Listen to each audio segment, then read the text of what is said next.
to Dating and Relationship Advice. I continue from the previous podcast, and we focus in on understanding what influences my child to not see the other parent.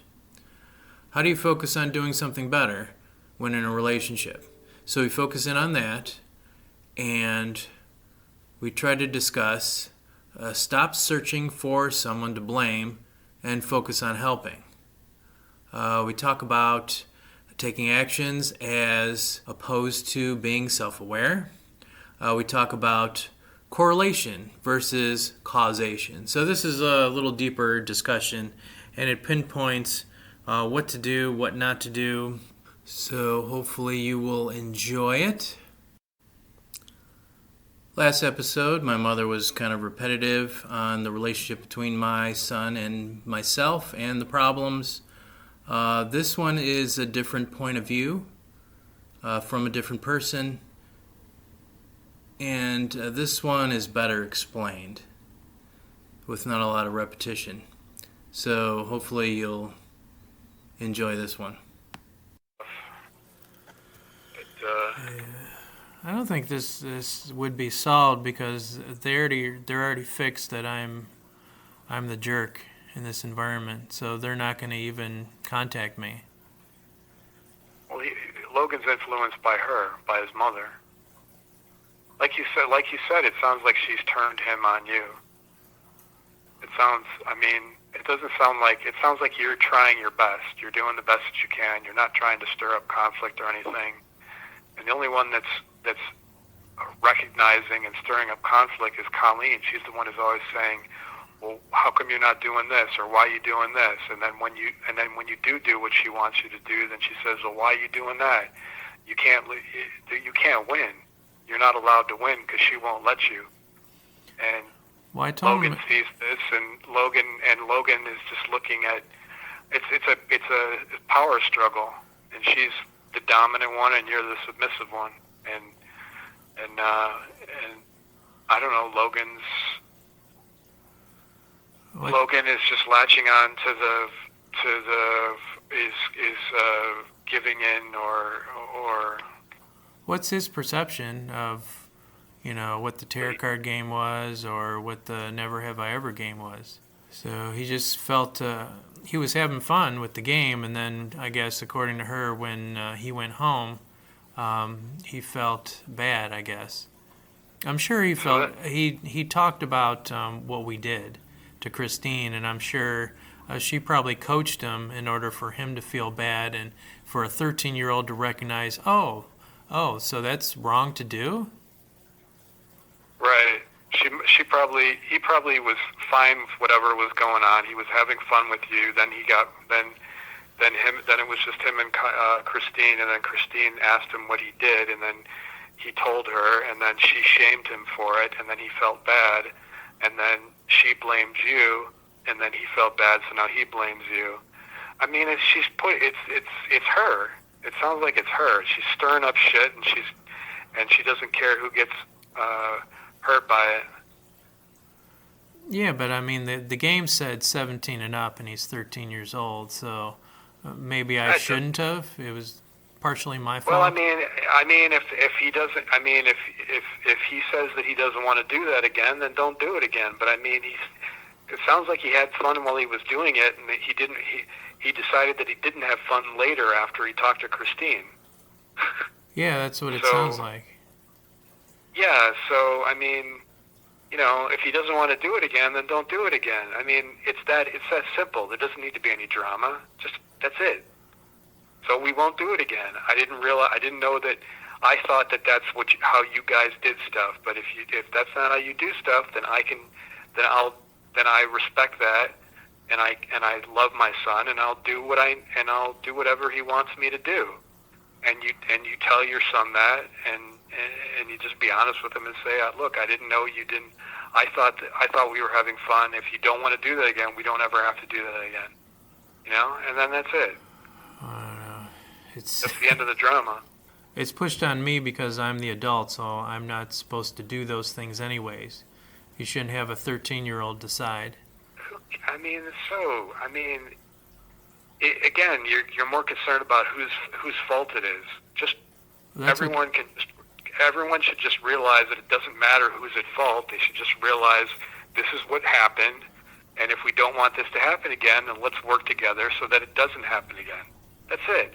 And the problem is that you guys aren't working together. You're working against each other. Everyone's their own little island. They're not working together. You're not on the same page. That's why there's all this tension. And maybe some of that's unavoidable because you and Christine maybe don't like each other that much. I don't know how you deal with that, to be honest. Because I mean, the solution obviously is consonance, harmony, and for everyone to get along and to understand and appreciate each other's feelings. But when you've got people that aren't getting along, then nobody's going to get along. It influences the whole group.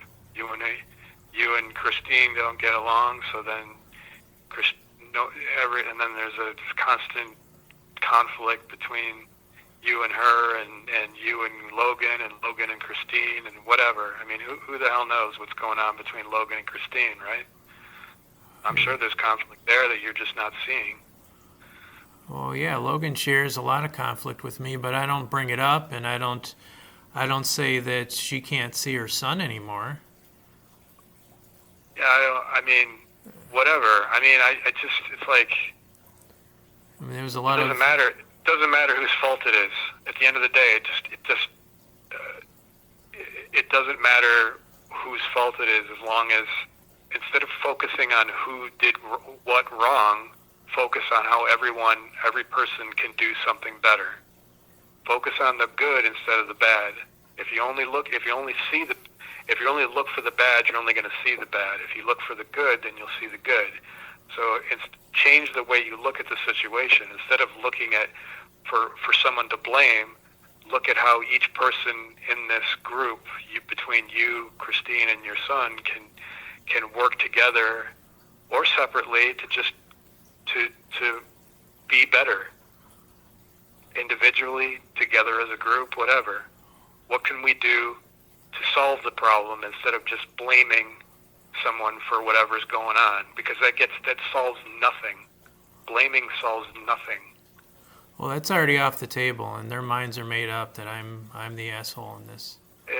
No minds are made up, and nothing's over until you stop breathing.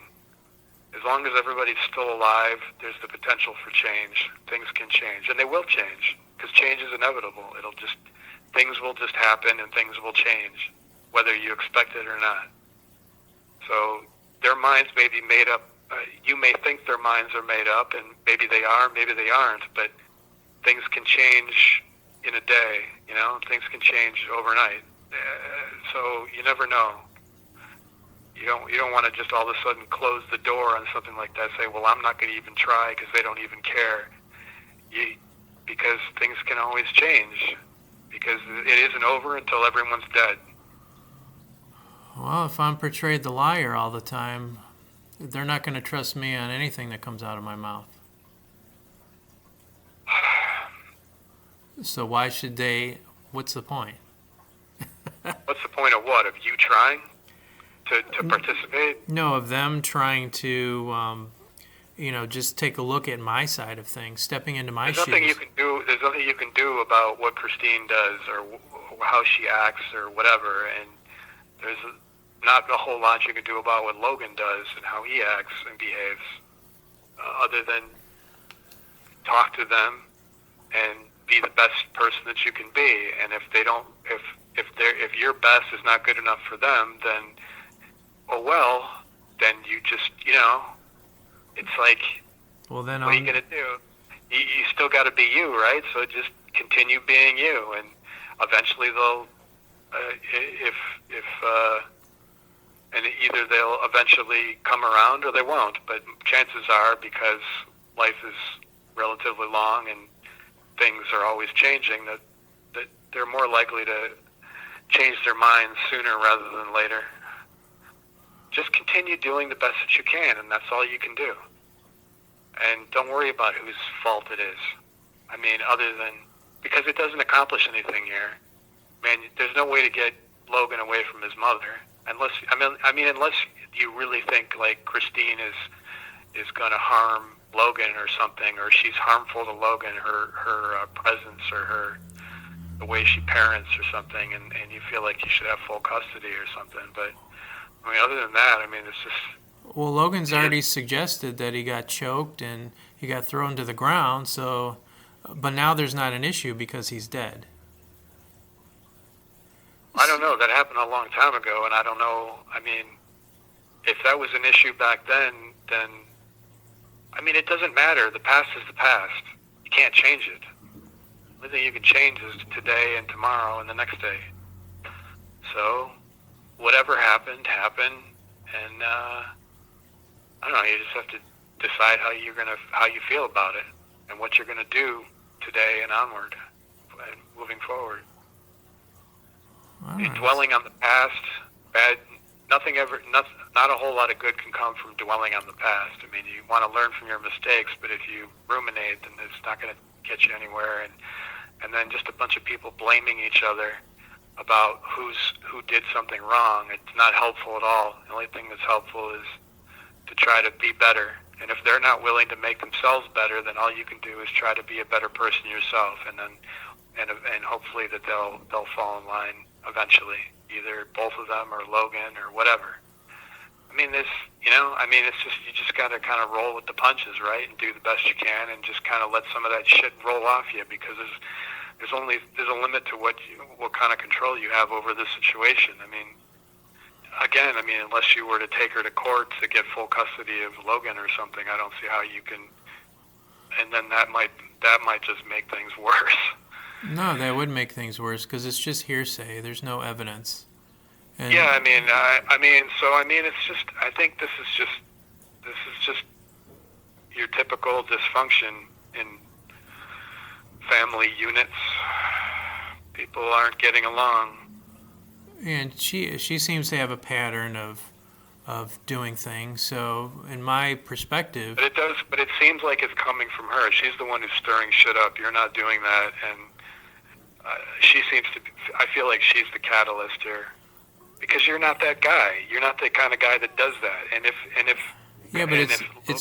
Logan was like, hey, regardless of whether or not Christine shamed him into feeling bad about it and then feeling bad about you talk to Logan, and if Logan doesn't want to do that again, then you say, oh, look, we'll never do that again, okay? I'm so sorry. And just say that to Logan, and, it's like, I'm sorry, I didn't realize it would. I'll try to be better, and I still love you, and I hope that you love me, and whatever, and that's that.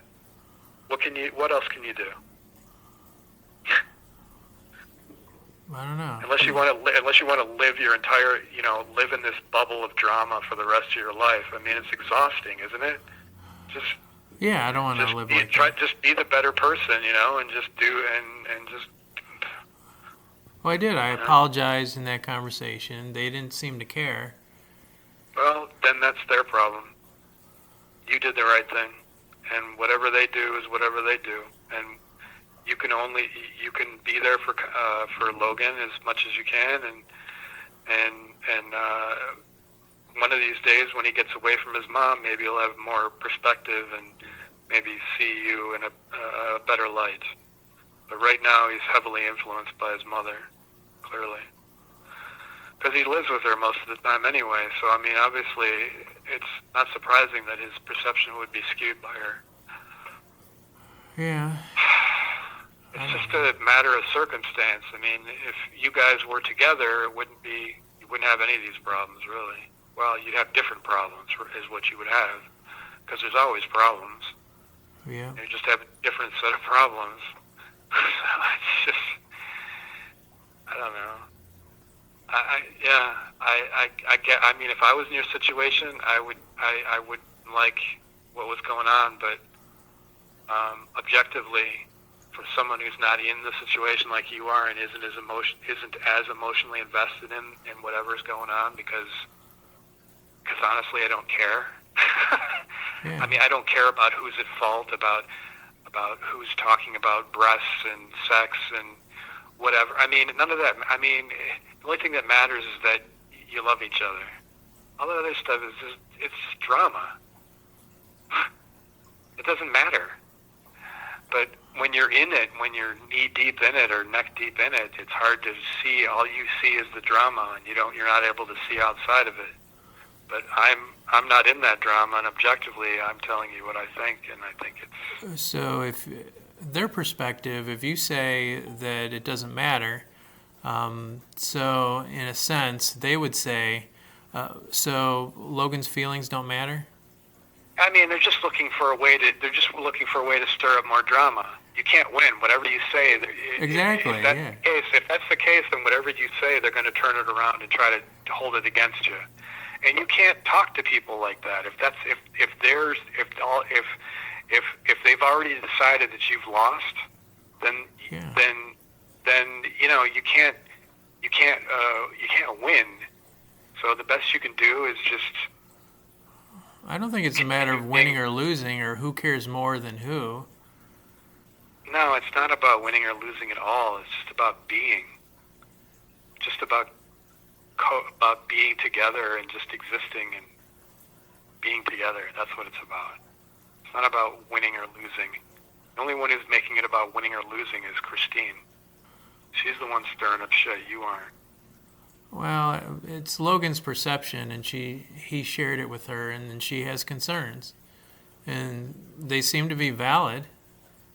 So what's the problem? Well, I mean, what's the root of the problem here? Are you blaming yourself for what happened? Is that what? Do you feel guilty? Is that what? I mean, what's the common denominator here? What's underneath all of this drama for you? I don't know what to think because I'm hurt like, for. Do you feel guilty? I mean, what is it about that you feel that you want to change?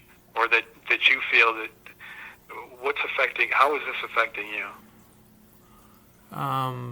Well, when I started, I started out by telling you that Danny called me a fucking idiot, and according to Christine, I've always been a fucktard. That's her nickname for me.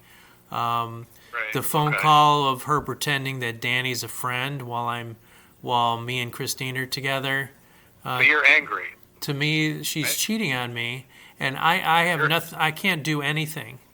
You're angry and you're hurt. Yeah, I'm hurt. I'm hurt. Everything that went down. I mean, I'm not allowed to do anything when Logan tells me that, oh, Danny pushed me down and choked me. What do I do? What do you do? Yeah, what am I supposed to do? I mean, I can't go. It's hearsay if I go to the court system, or if I discuss it with a therapist.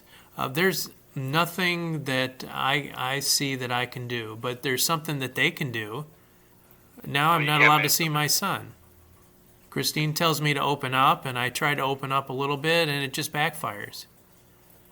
All right. So the main problem is that all of this is the net result here is that you're not able to see your son, and that's the problem. That's the root of the problem, right? Yeah. Now he thinks I'm a jerk, and so does she. Because I'm not allowed to share my, what happened. Because she believes her son and his perception. Yeah, but I mean, all this stuff, it's not forever, man. Whatever happened, I mean, it's like, it seems like it's the worst thing in the world, but time heals all wounds. It really does. I don't believe that.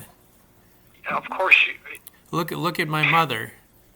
Should I forgive my mother on all these things, or should I discuss it with her? Should I bother? I mean, my sister's not going to bother even talking to my mother about anything because she's so hurt. So, hence the same thing. Why would Logan talk about anything? Because he's so hurt by what I did, according to Christine. So you think the pattern is going to repeat itself, that whatever your mom did to you, you're not doing to Logan? No, it's like if I don't care to discuss, why did she treat us so badly? She did what she did. I don't really want to talk about it, and I'm guessing Logan has the same personality. He doesn't really want to talk about it either. So nothing's going to get solved. Nobody's going to grow out of something, magical. Well, you can't make other people do things. Okay? Right. So that, and I know you know that, but I mean, you have to accept it. You just have to accept it. that's the way it is. You can't make other people do what you want them to do. They will do whatever they do unless they break the law, or, there's not a whole lot you can do. The best you can do is to just try to be in his life as much as you can.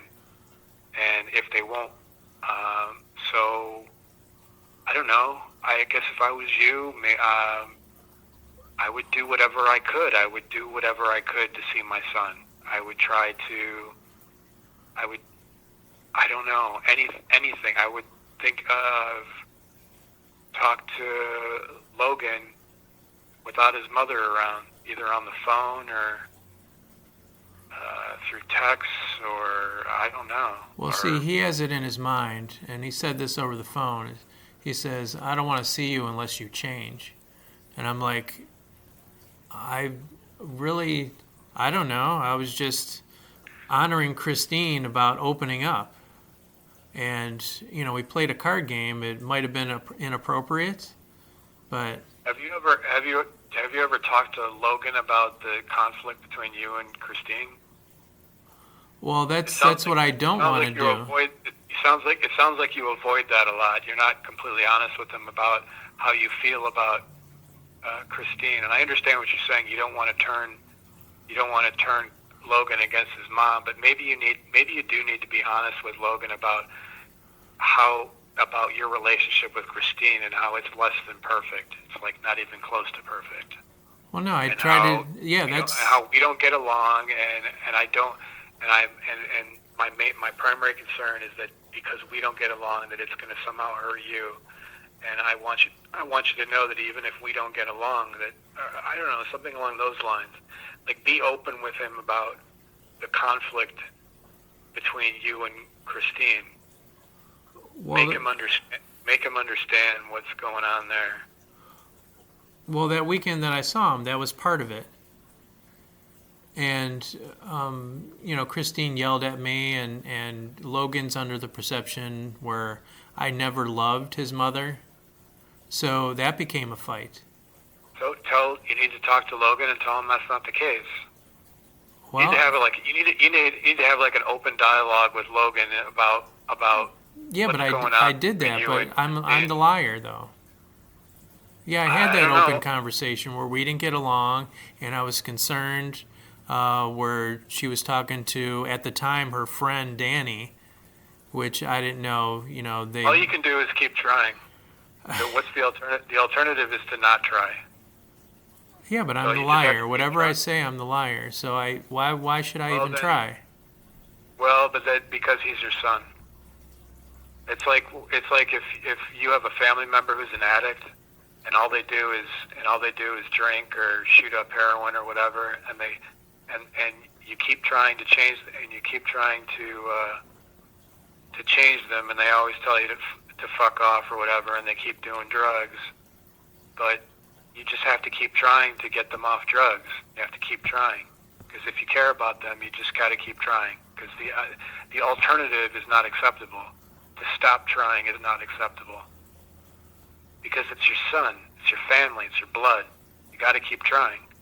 And yeah, there's going to be a lot of, there could be a lot of disappointment, and it could go on for a while, but you just have to deal with it and eventually, years from now, your son will see how hard you tried and even though you kept trying and failing, you never stopped trying, and he'll appreciate that. And then it'll become, I'm not trying hard enough. So it's a perpetual thing. Why? You're assuming that he's going to think you can't assume what you're assuming already. The worst of what you're assuming, the worst case scenario of how Connor's going to think about you 10, 20 years from now. Not necessarily, because you don't know what's going to happen 10, 20 years from now. So you just have to keep trying. Well, no, because I'm going back on the theory that I've tried a lot of these. It sounds like you feel like things are hopeless, and why should you even try? But the thing is, it's not hopeless. It feels hopeless, but it's not over until it's over. So you just keep trying, and you just have to find the strength inside of you to deal with the disappointment until eventually trying succeeds, until other people change. The only thing you can do is change the only thing you can do is control what you do, so you can continue to try. And yeah, it's going to be disappointing and heartbreaking, just like when you're trying to help a loved one who's got an addiction, and they just keep doing drugs, and you keep trying to help them, but they keep doing drugs. And all you can do is keep trying until one of you is dead. And that's just it. That's what it is. That's what it means to love somebody. That's what I think. Oh, yeah, that's true. But I'm also thinking of a theory. So past behaviors are a predictor of future behaviors. Don't you think so? There's no predicting about how people are going to be 20 years from now. Unless you have a crystal ball, people change. Things change. People can have these experiences, the life-changing experiences. You never know. Some people change, some people never change. But just because you have those two, you have that dynamic where you never know if someone's going to change or not change, that just means that there's always the possibility that people can change. And you just have to believe that, because it's true. Even if someone who's never, there's always until you're dead, until that person's dead, there's always a possibility that you can change. There's always hope. If you don't have hope, you don't have anything. You have to keep hoping. You have to keep believing that, and trying. That's all you can do. And sometimes that can be heartbreaking. Yeah. To keep trying, and it's really difficult to keep trying, but you have to hope, and you have to keep trying.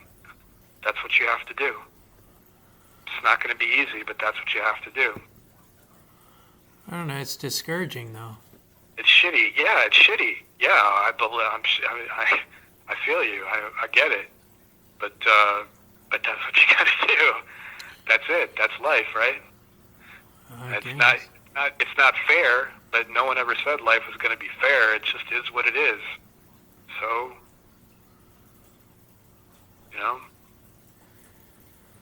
Yep. You just have to hope. You just have to keep hoping, keep believing, keep trying, and trust in the love between you and your son and whoever else that you interact with in life, etc.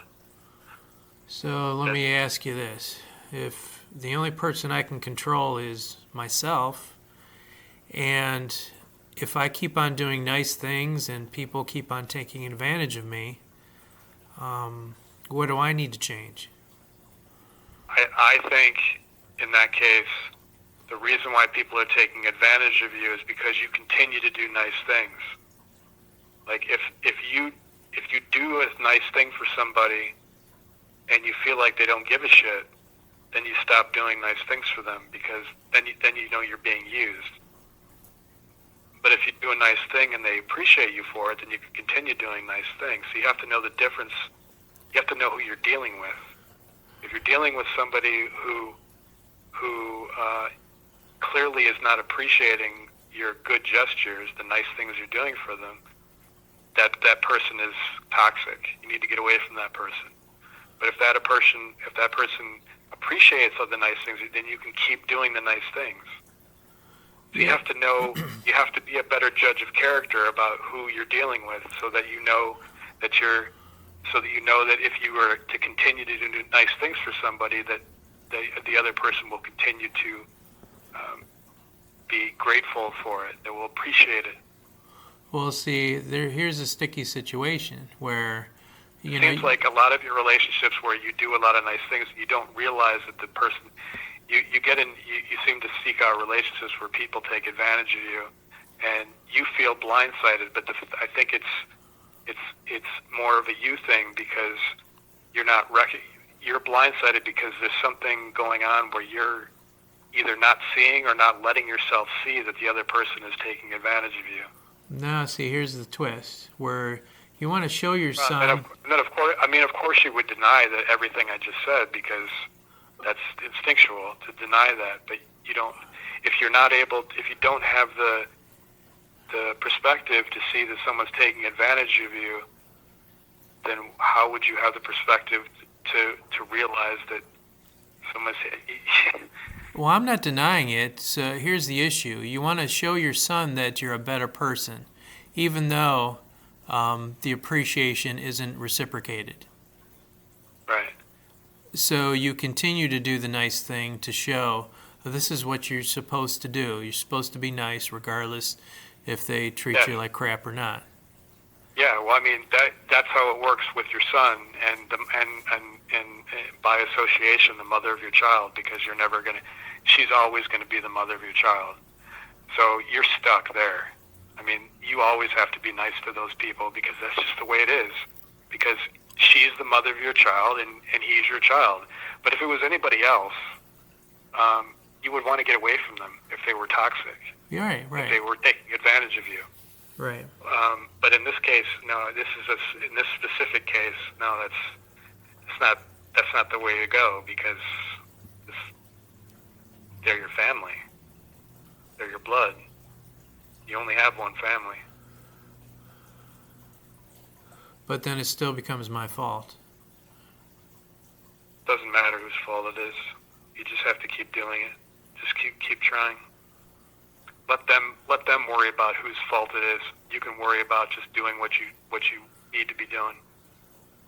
Blame is, again, I can't say it enough. It doesn't solve anything. It doesn't accomplish anything.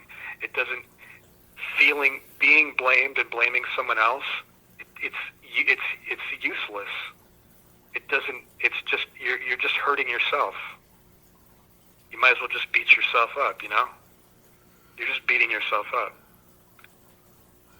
They say, "What?" Yeah, I mean, it's a worthless emotion. It doesn't serve any. It doesn't help anything.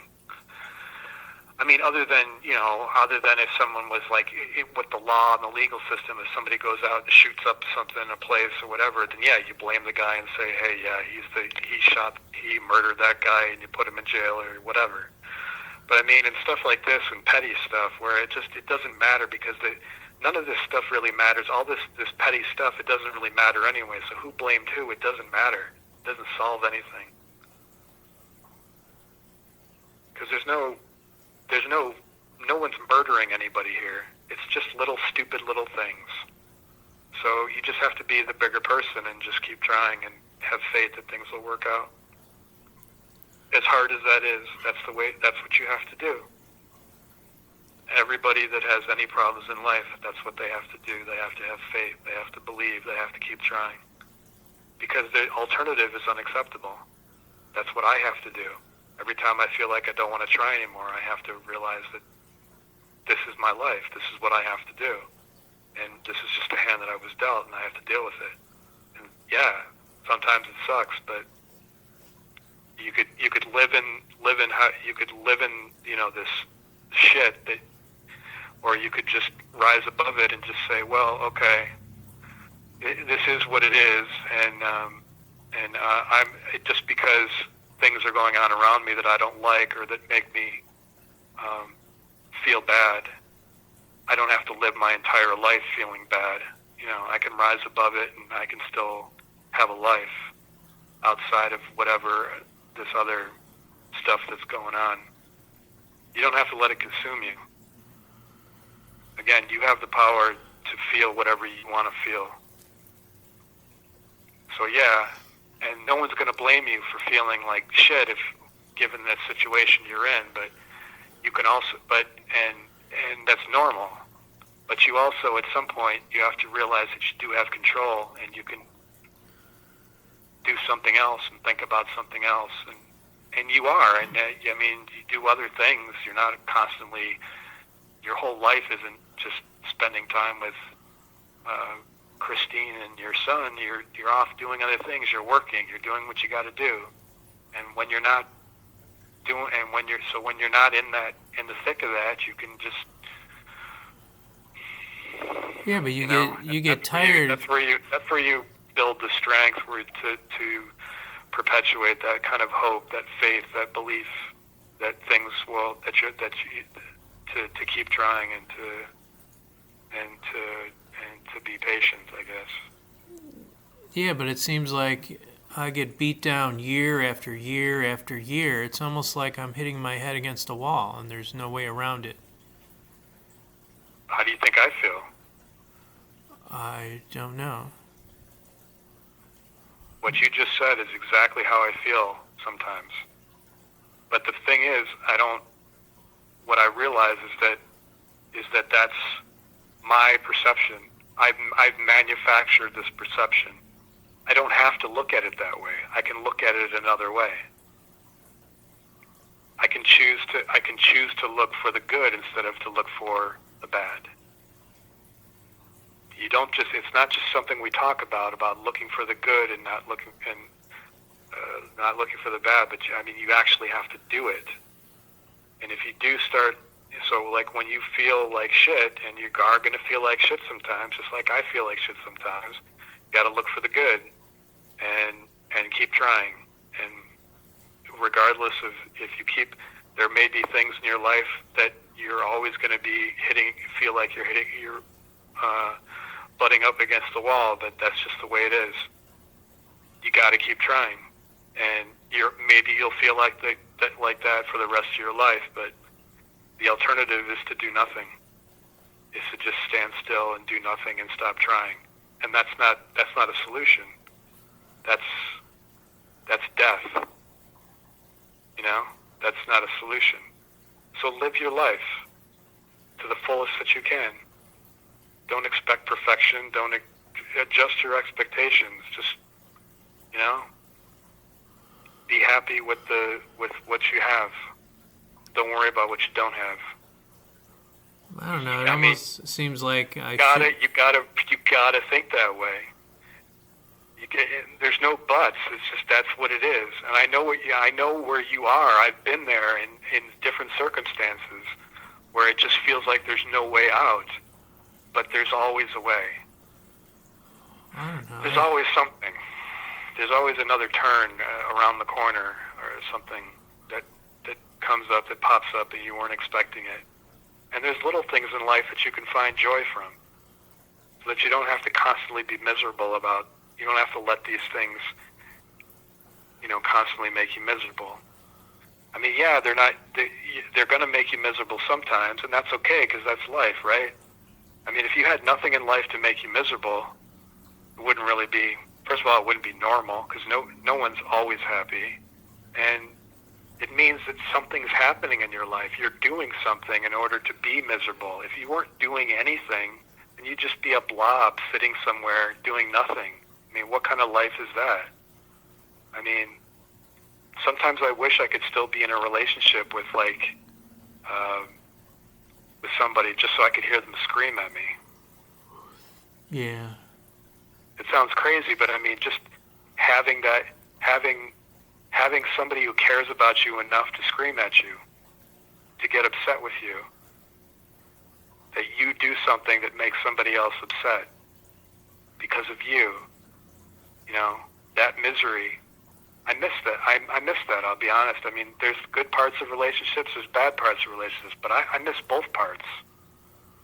I miss the good stuff and I miss the bad stuff, because I don't have any of it now. I don't have a relationship with anybody, with any woman. So you also have to recognize what's toxic and what isn't. You want to stick around, but what I'm trying to say is that I think you know what I'm trying to say, but I'm running out of words. Yeah. No, I hear what you're saying. I like to take the good and the bad in relationships too, but some people think that. You just have to. But you, at the same time, that being said, you also have to recognize if someone's being toxic, then you have to get away. If you can, you have to get away from that person. Like you can't get away from your son, you can't get away from Christine. But if it's anybody else, you just get away from them because they're toxic. But because there's always somebody else around the corner. But for me, I haven't been in a relationship for years. So yeah, I miss that. I miss all of it. I miss the good and the bad. Because every relationship is going to be good and bad. But it's a relationship. You care about the other person, regardless of how you feel. You could be miserable. You could be in love with the person. You could be happy. You could be angry. But it's all because you're in that relationship with that person. So the sum total is a good thing. as long as the relationship is healthy. Right. So Well, that's why I miss all of that.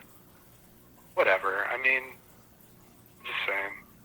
well, aside from toxic, if you focus on like me and Logan's situation, and according to him, if I did a lot of bad things, that makes him feel, I don't know, it's almost like I hate him because I'm doing these bad things. That's how he feels. Yeah. Again, that's how he feels. You can't control how he feels. You can only be the best person that you can be. But He's 13. I mean, he'll grow. He'll change. You keep thinking that. You think that the way you're talking, like you think that time's going to stand still. It's going to stop now, and everything's going to be the same forever. It's not. Things are going to change in unexpected ways. So just because something is a certain way right now doesn't mean it's going to be like that in the future. And you have to believe that. You have to have faith in that, and you have to keep trying. It all comes back to that. You can what if it, what about this, what about this? Fuck all that. Just do it. Stop, get out of your head and just do it. You know, stop thinking about what you did, what somebody else did, whose fault it is, or what someone else is thinking, or what they could be doing, or what. Just live your life, man. Get in the moment. Get out of the past and just in the future, and stop second guessing yourself, and just do what you think is right.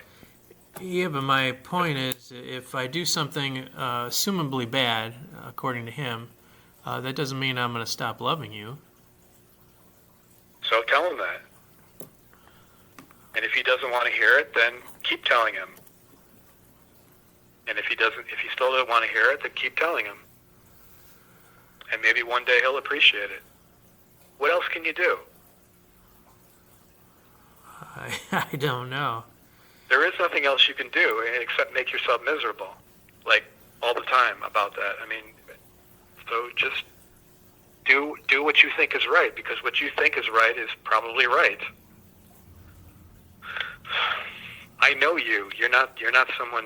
I don't think your morals are all screwed up. I don't think you don't know the difference between good and bad. You're a good person. So just follow your instincts, and you'll be fine.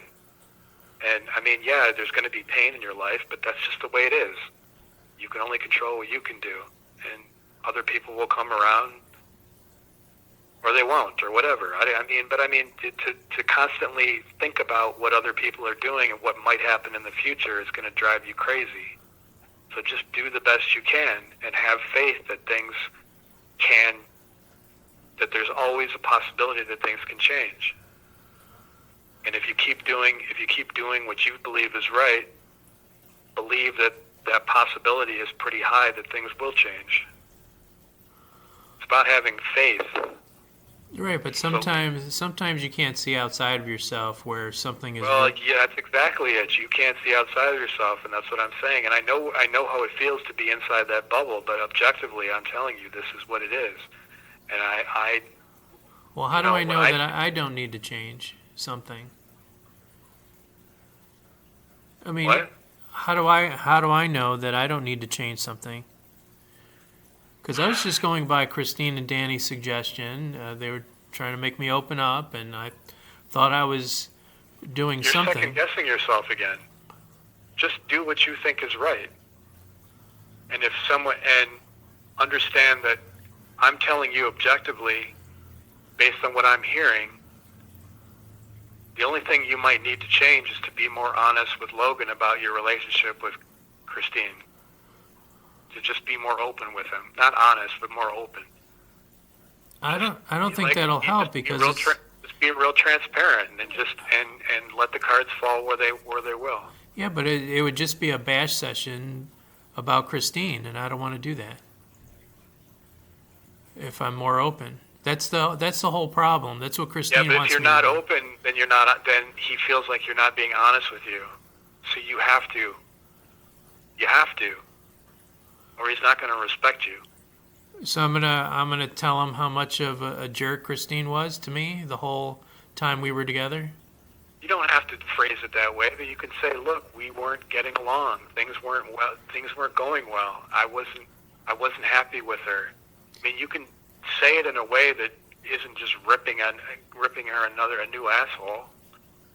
Yeah, but he's going to ask why, and I'm going to... I So don't want to tell him a lie. You explain how you feel.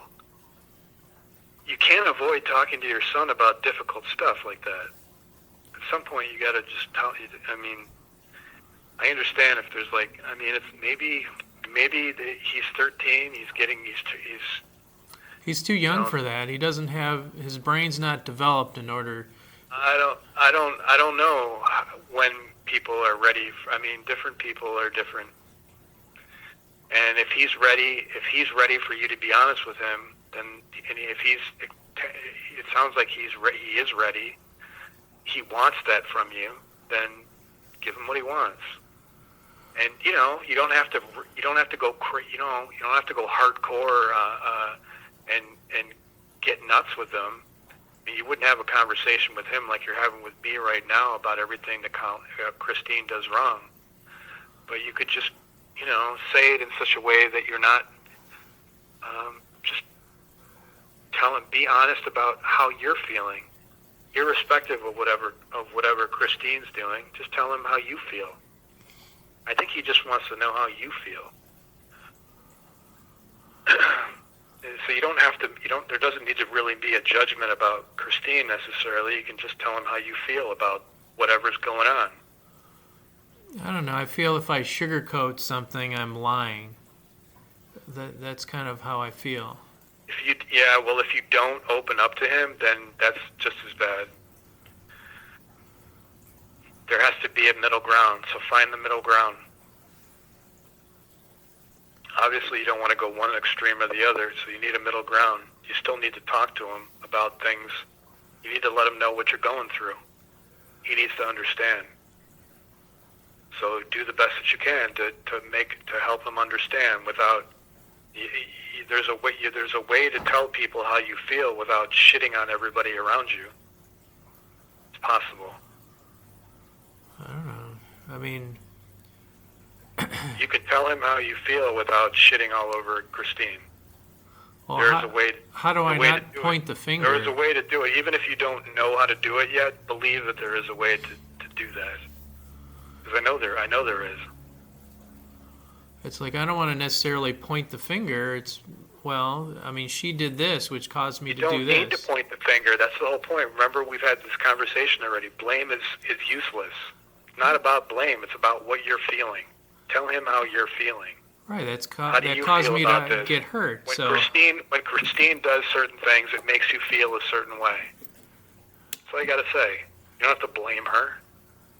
Just tell him how you're feeling. It sounds like, in a sense, the way you put it is still pointing the finger.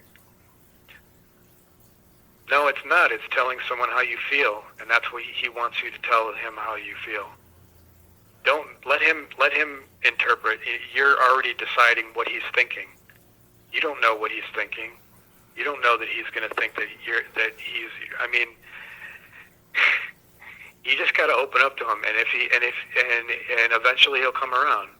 Just be honest with him, but you don't have to blame. But leave blame out of it. Don't do what Christine is doing. Be a better person. Forget about blame. Just talk about how you feel and ask him how he feels, and then you can discuss your feelings. That's it. There's no blame. There's only just talking. Right. How did that make you feel? How does that make you feel? Oh, that's interesting. I'm glad we had this conversation. You don't have to. It doesn't have to get vindictive. The only one making it vindictive is fucking Christine. Right. Well, let me switch. You don't have to bring negativity into it. Let me switch gears and entertain another scenario for you. Okay. Yeah. So, there was a scenario where me and Logan had Thanksgiving early. And I saved these pictures, and I actually published them maybe a day after Thanksgiving. But on Thanksgiving Day, I was actually with my sister and Ashley. So I had Thanksgiving early. It was like a couple weeks before Thanksgiving because I had to go to Chicago. and I knew I wasn't going to be with them. So I took pictures of, the Thanksgiving that we had. And then after that, I went to Chicago. So when I came back, I was with my sister and her daughter. And a day after that, I put pictures on Facebook that were from my son. So everybody thinks that I was with my son on Thanksgiving, which I wasn't. So the perception is different. Who gives a shit about what the perception is? You just put up a picture of your son. Why do you care? Who cares what other people think? All you did was put up a picture of your son. Yeah, but it looks questionable. Who gives a shit what it looks like? Questionable how? You put up a picture of your son. You're not allowed to put up a picture of your son? Well, the question is, was I with my son on Thanksgiving or not? And I wasn't, but... Why does it matter what anybody else thinks about something like that? Because it possibly could have broken up a different relationship. Which relationship would that be? Like more of a romantic relationship. I don't know what you're talking about. Like if you're dating somebody and they see what's on your Facebook page and all of a sudden they think you're lying. You can't change the way people think.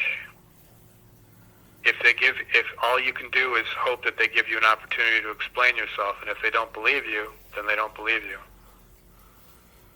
That's life. Yeah. I mean, Christine didn't give me an opportunity, and this other person didn't give me an opportunity either. So. I don't know. I don't even. So then that comes back to my behaviors. I mean, should I be doing something different? Should it matter? Should I potentially make myself? You're second guessing yourself too much. The first thing you need to do is stop second guessing yourself so much. I mean, yeah, you want to be introspective, but you don't want to go down these rabbit holes where you can never get out of them. If you go around in circles forever and ever, you make yourself nuts. So yeah, you want to be introspective. You want to think about how you can be a better person, but then you got to stop and just give it a rest and do the best that you can. And once you decide to act, just do it and feel good in the decision that you made, because you made the best decision that you could make in that moment. But stop second guessing yourself, and I think it's maybe self-confidence.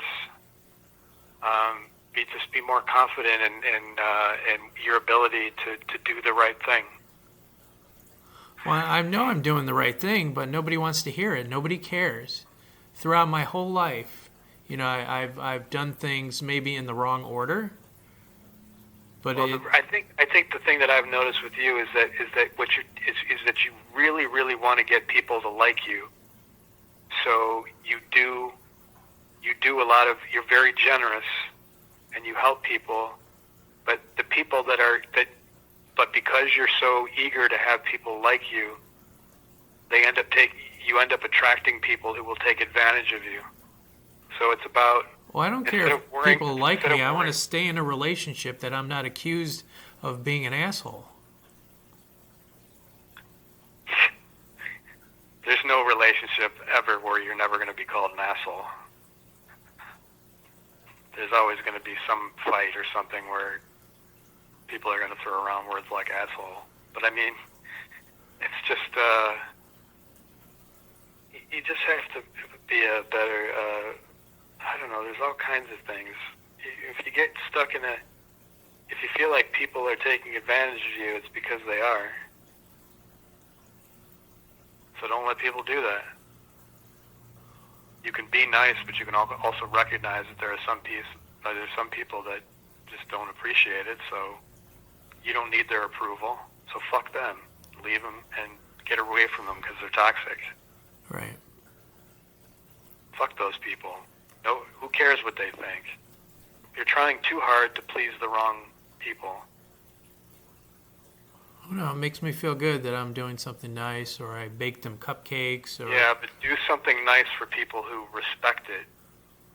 I know it makes you feel good, but it also seems like it reeks of desperation that you're trying to get someone to like you, and if they don't like you, then you try even harder to have them like you, and it's like a cycle where you keep trying harder to do nice things for these people, and this person keeps taking advantage of you. So you decide that because this person's taking advantage of you, that maybe if you were just a little bit nicer, or if you were going to continue to be nicer, eventually they would turn around and change. But they're not going to change. That's who they are.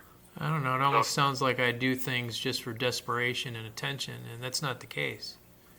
It's like I do nice things because, I'm in a relationship with that person, or it's family. We're talking about previous failed relationships, right? Yeah, regardless. That's pretty much what we're restricting ourselves to for now, because there's lots of relationships. Let's talk about failed romantic relationships. Well, it's a relationship, regardless if it's family or not. No, not really. They're different. There's a different dynamic. But I suppose that's true. I mean, if your mom, because your mom's, we know, is not the nicest person. So if you do nice things for her and you're constantly seeking her approval, but you never really get it, so you keep trying to do nice things, but you never get it, but you keep trying, but you never get it, and it just keeps going on and on and on.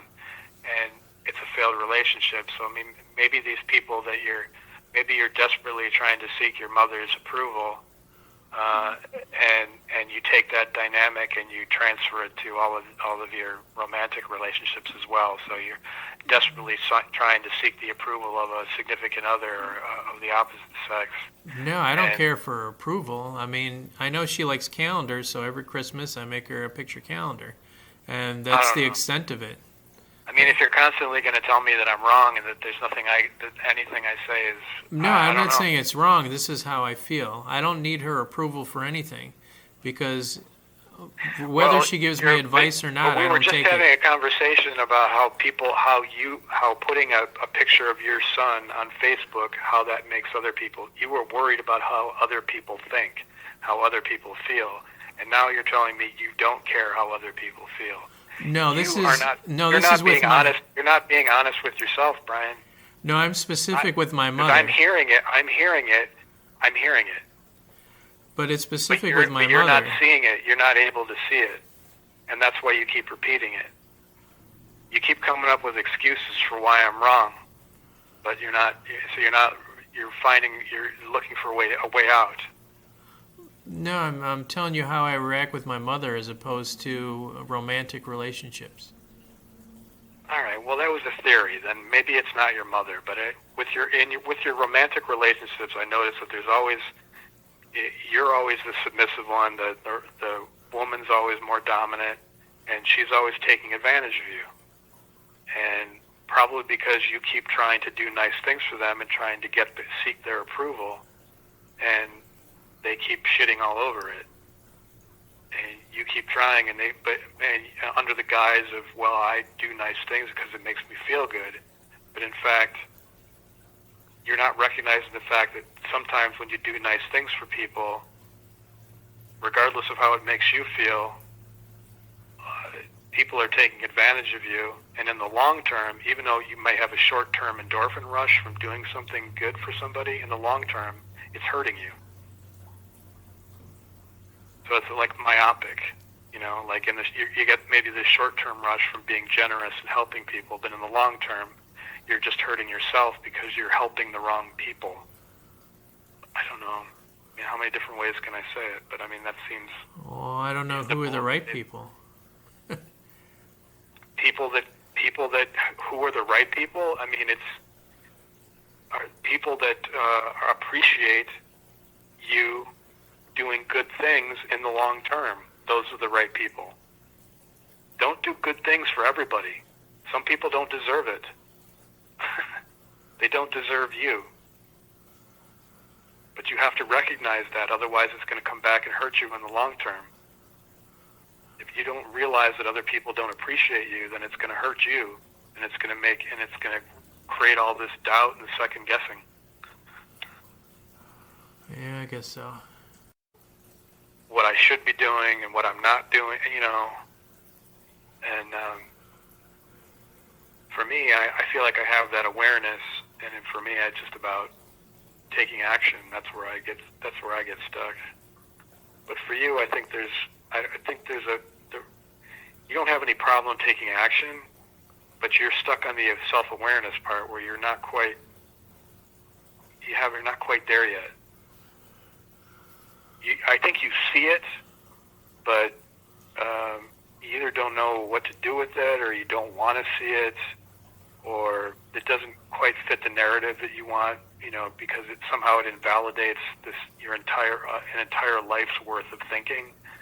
But it's never too late to change. I mean, you can change on a dime and all of a sudden think, oh, aha, and have this epitome where all of a sudden you realize, oh, what the hell was I doing that for? But then instead of ruminating about why you spent your life doing that, just start doing something different. I think you're right. You don't have to live in that. You don't have to live in that in the past, forever. You can just choose to not do that and to. Right, but when you're emotionally invested, it does change your outlook. Absolutely. Or your ability to do and something. I just said that. Yeah. I just said that. It's not easy. It takes practice. But I've had a lot of time. I've had a whole lifetime to think, as has everybody else who's lived to my age or older. There are people who just refuse to look at their life or look at themselves, and I just feel sorry for those people. But I feel like you are trying to look at yourself. You're trying to be introspective, but you're just not quite getting there. You're almost there, but you're not quite there enough to see what's happening objectively. Well, no, I'm trying to take accountability for my actions, but I don't see it because of logically what's happening and the order it happened. If that makes sense. I mean, if you look for a way to connect two dots, then you'll find one. You can always find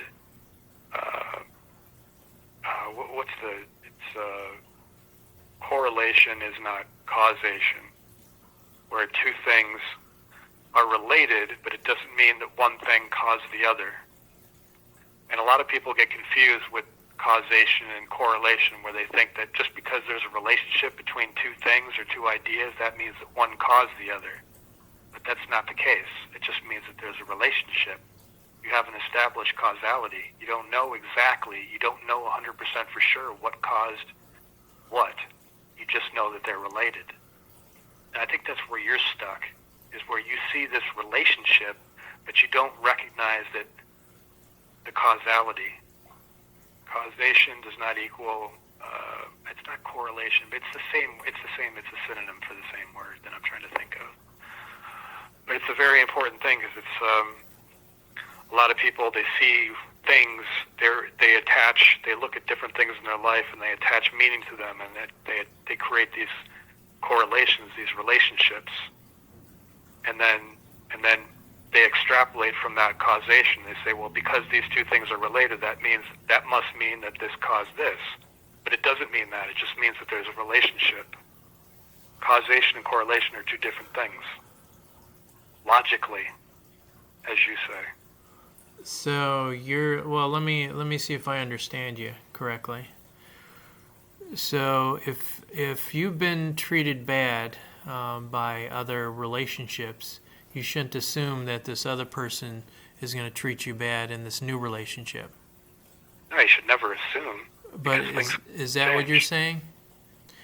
If you assume that like every person treats you like crap in every relationship that you've been with, and then all of a sudden you carry it over to this new relationship, is that what you're saying with causation and correlation? Yeah, sort of.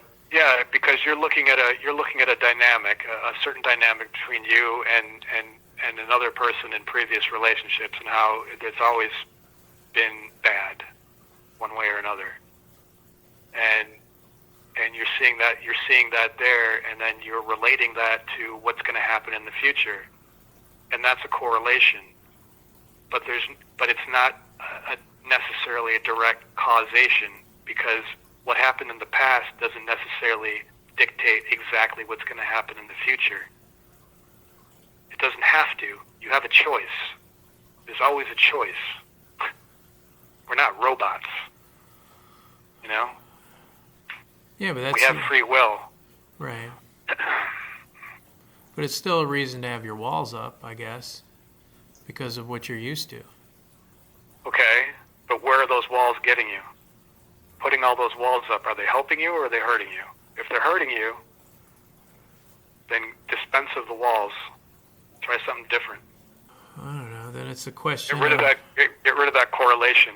Eliminate that correlation in your head. Get rid of that relationship.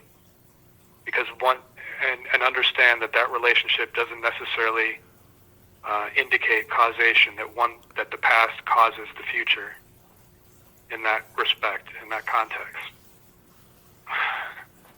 Lower your walls and try something different. Causation, correlation, two different things. And they often get confused. I don't know where I learned that, but I picked it up somewhere. I can't remember. Just because A and B have a relationship doesn't mean that A caused B, logically. It just means they have a relationship. We don't know how that relationship was created, why it was created. There's just a relationship. So you've created a relationship between your past relationships and your future relationships. But that relationship that you created, or that correlation you created, is something you made. So you can get rid of it. You can dispense of it and eliminate that correlation. Yeah, but and get different results. Because correlation is not causation. So then we have to put together, am I doing something for this repetitive action to take place? What are you talking about? Trying something new? No, like if I keep on getting this reaction, maybe because of something that I'm doing. I mean, I don't necessarily know what to change. For sure. I mean, I don't know if it's there's always chance, and there's always like if there's always whatever the other party is doing, but you are the common denominator. You're always engaging in that situation. So yeah, what you're doing matters. It has an effect on the outcome. So if you change what you're doing, then you have a better chance of changing the outcome. Because you can't change other people, remember? Right. The only thing you can change is yourself. So instead of trying to change other people, you change yourself, and then you find yourself surrounded by different people. See how that works? It just kind of happens. But it happens because you increase the probability that your future relationships would change, because you made an investment in yourself to change something in you, to try something different. You get it? Yeah, but I'm still trying to... Yeah, but there is no what if or but. That's another thing where we all... This is a second guessing, or what if, what about, or something, Well, I'm still trying to wrap my head around things. All right. That's the but. All right, that's fair. So spend some time and think about that, about what we just talked about there, where effectively correlation does not equal causation, and how if you dispense of these fabrications, these relationships, these correlations that you've created, how you can change causation. You can create a different outcome because you've gotten rid of these correlations that are just figments, that are just something that you created in your mind. It sounds like a speech from The Matrix, the movie. Well, it doesn't really matter what it sounds like, does it? As long as it works. Right. I don't know if you remember when. Yeah, I watched The Matrix like fucking 1,000 times. Do you know who you're talking to? Yeah. Well, I was tell you that? I think I told you that at some point that I think about 20 years ago or whatever it was, and I was watching The Matrix. I think I might have had a problem. I mean, like literally, I was watching The Matrix over and like that's all I watched. I was so obsessed with that movie. It wasn't healthy. No, for me it was kind of a smart movie, and it taught a lot of things, even though you didn't realize it. Even about causation. I think I do realize it.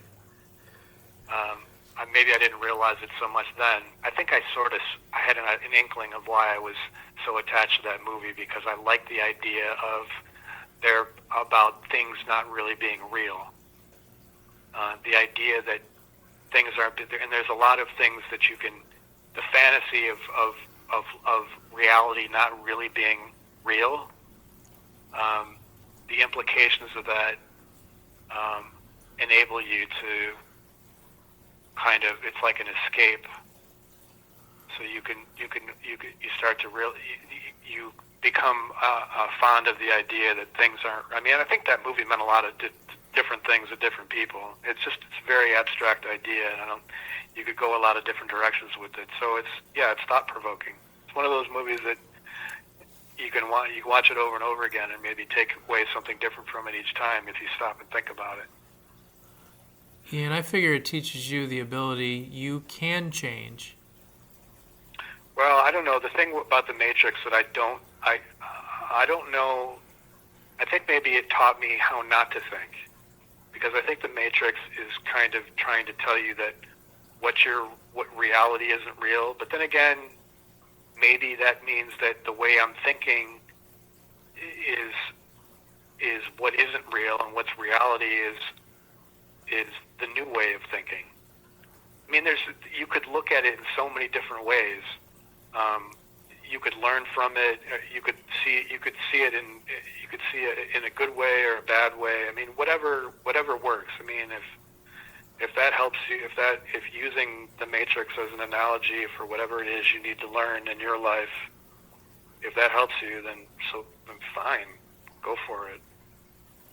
No, I just took away from the movie more than just for entertainment purposes. Yeah, same here. I know what you're saying. It's a very deep movie. I mean, it's the whole trilogy. It's very deep. I mean, the end of it gets kind of ridiculous, but I mean, the first movie was phenomenal. The way that you could wrapping your head around what's all the implications of that is, there's so many different directions you could go. So you can choose to look at whatever way you want to, in whatever way that suits you or helps you. But I mean, what I'm saying, I didn't get that from The Matrix. That's just maybe it sounded like it was something I said was from The Matrix. And I mean, that's actually a good thing. Is like, if what I'm saying is starting to resonate, where you think about what I said, and then you say, oh, I noticed that in The Matrix, or I also noticed that here, and hey, you know what, now I sort of noticed that here as well. Or it starts to resonate that way, where you start to realize and see, you're kind of breaking down those walls that you put up and seeing that maybe it doesn't have to be this way. Then that's a good thing. I don't know, man. It's like you're almost there. You're like so close. And I honestly, I think I see a lot of progress in you too, because like a few years ago, I don't think you were this close. You were pretty blind to like what was going on with your relationships, but like with the whole Beth thing, and then post Beth, our conversation. I feel like our conversations have taken a turn for the better in terms of your ability to be aware of what you're doing. Well, I was in a lot of pain, so I didn't know how to get rid of it.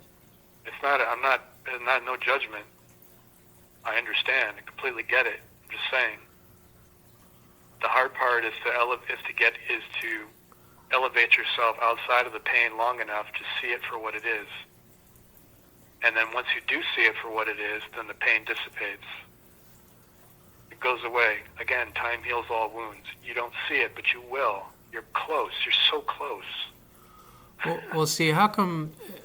So it's strange. How come you can explain it, but all the other so-called 28 specialists can't, or psychologists can't? It doesn't matter. At the end of the day, it doesn't matter. The only thing that matters is that someone is able to explain it to you, and you do get it. It doesn't matter who explains it to you or why. It's unfortunate, but it doesn't really matter. At the end of the day, is if you get whatever you get from wherever you can get it.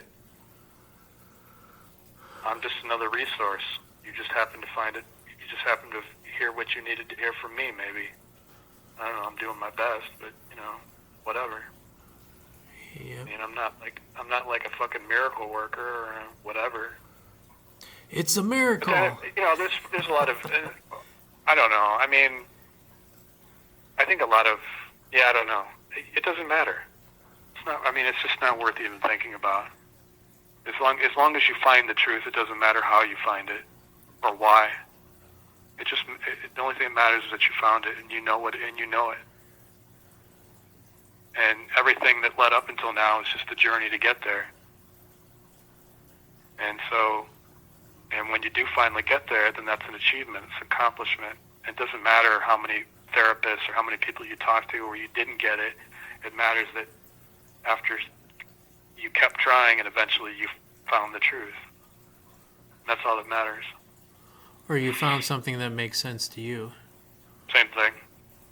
What's the difference between that and truth? You found your truth. Yeah, I guess so. That's another way of seeing it. The truth is the truth is the truth, but the truth is also relative to perception and to everyone perceives reality differently. So your truth is your reality. I don't know. So I guess you have something to think about now.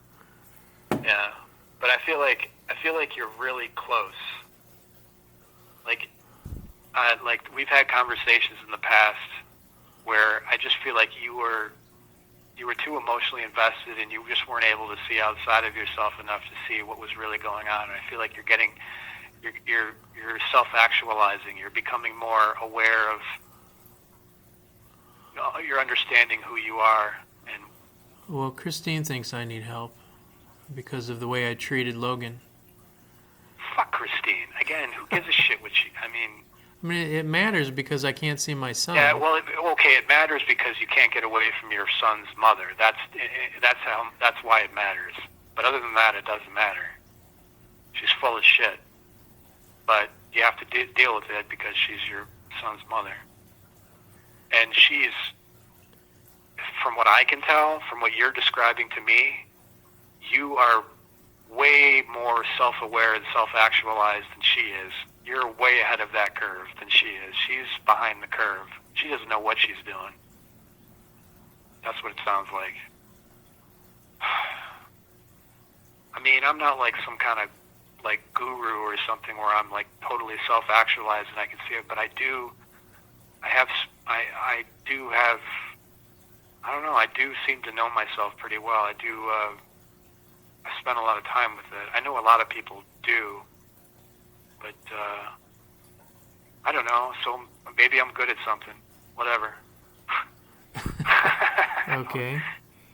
Yeah, but I mean, in terms of having that kind of insight, I mean, I realize that not everybody has that insight, and they're in various spectrums in terms of having that kind of insight, and some are farther along and some aren't.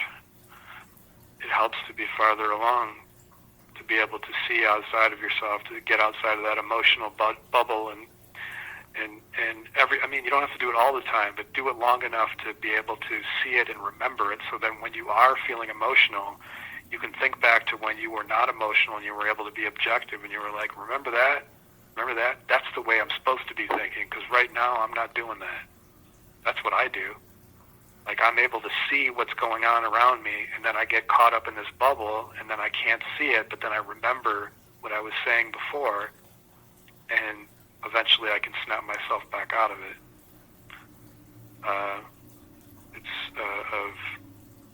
It's like deluding yourself when you're in that emotional state. It's like these delusions.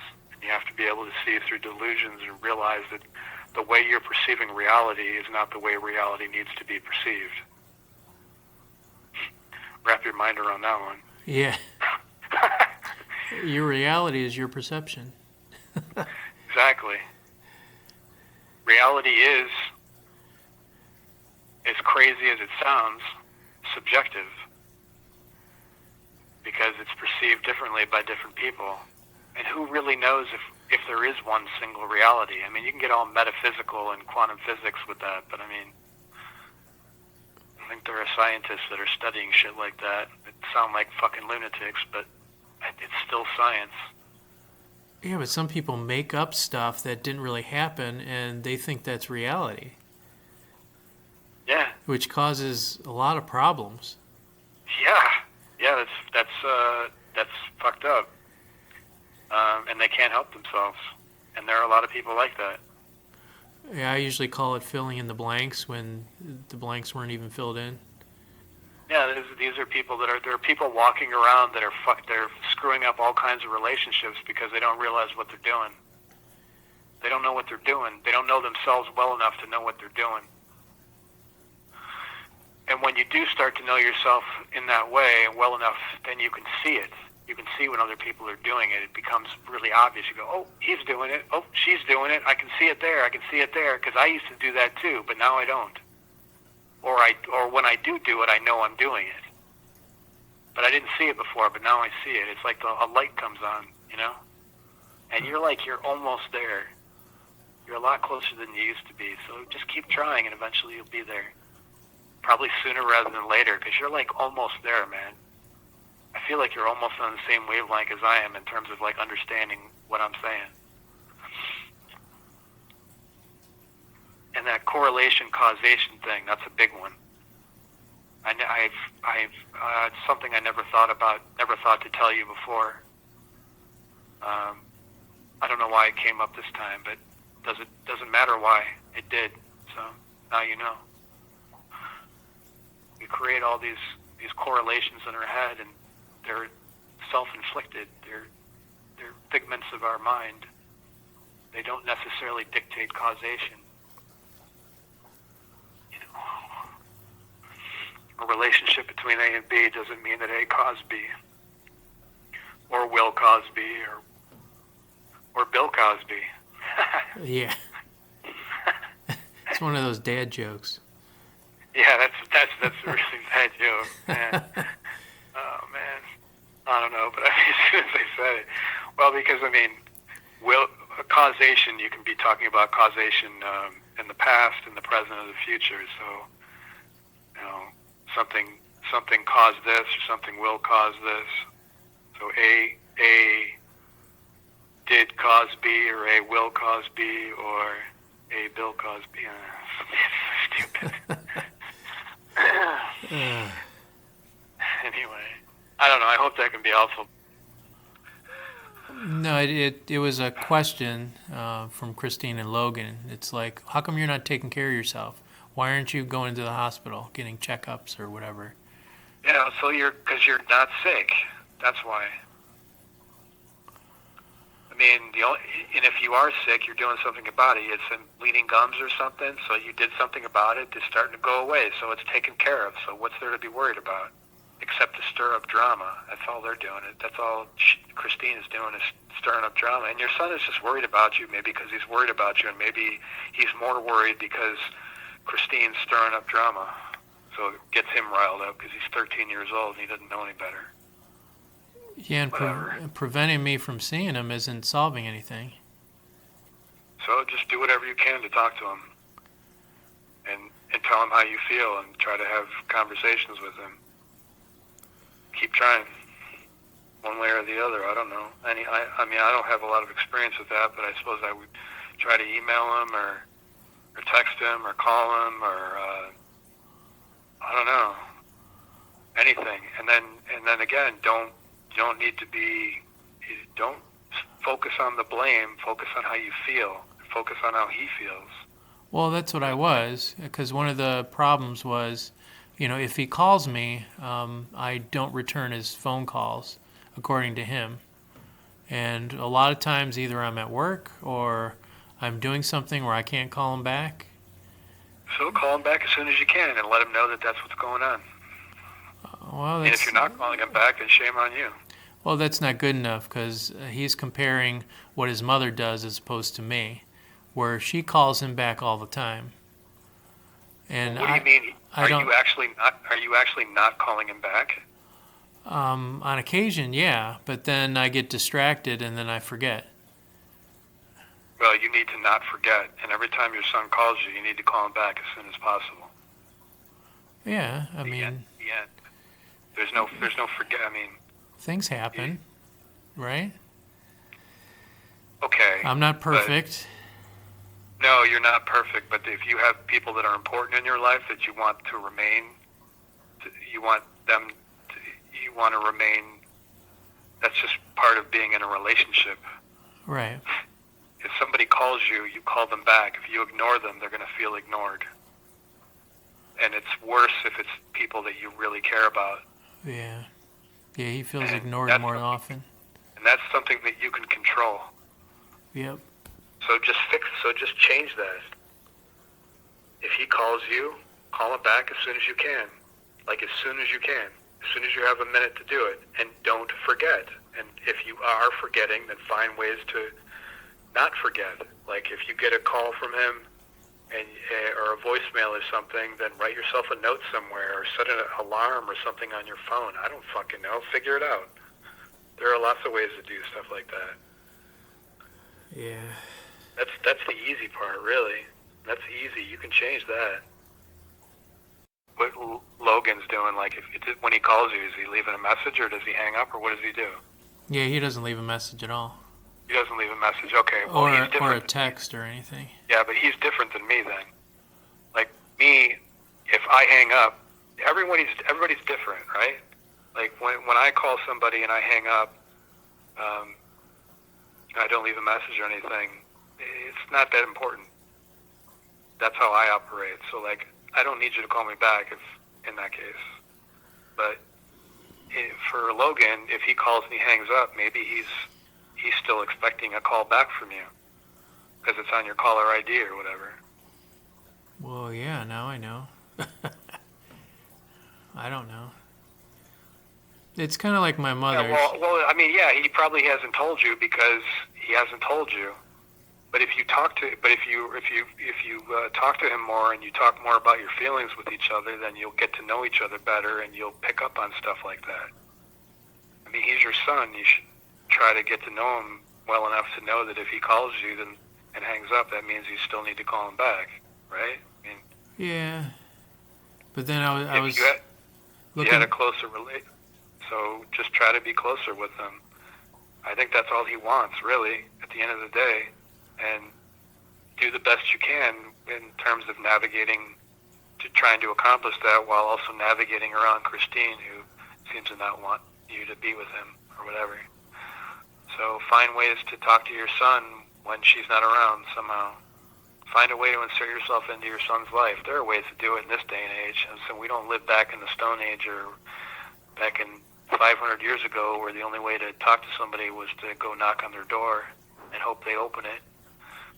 You can call them, email them, text them, chat, Facebook, fucking I don't know. There's so many different things these days. There's a way to get in there. You can find a way to talk to them. Yeah, I think my mom has a different way of communicating because every time she leaves me a message, everything is an emergency. Even if he ignores you, like if he ignores an email or a text, you keep trying. If he keeps seeing it, eventually he'll stop ignoring it and he'll say something and he'll recognize that you're making an attempt, you're trying to reach out to him, and he'll appreciate that. You have to be pretty fucked up to not appreciate that eventually. Even I don't care how mad you are at someone. If they keep trying to reach out to you over and over and over again, it means that they're trying to show you that they care. And you just have to allow them to care for you, regardless of what they did in the past. You just have to allow them. You know, the blame doesn't get anywhere. It doesn't matter what happened in the past. It just matters what happens now and moving forward, ultimately. I mean, at the end of the day, whatever, you know what I mean. Yep. This concludes this episode of Dating and Relationship Advice. So hopefully you got something out of this one. I certainly did, and we will see you next time.